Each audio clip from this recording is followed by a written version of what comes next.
बेटे क्या बोला मैंने? स्कूल जाया कर। पर नहीं, इनके तो हवस की भूख है साले को। बेटे गांड और दांत वहां बताओ जहाँ दोनों सेफ रह सके। हाँ समझ गया मैं, है ना? क्या समझा तू?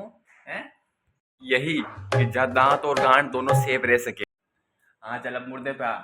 पप्पू जी की लड़की को क्यों छेड़ रहा था तू कल? ओ एमजी, पता चल गया? हाँ सब पता चल गया। अब बता, क्यों छेड़ा उसकी लड़की को? पापा वो क्या है ना। जोर से बोल, जोर से बोल।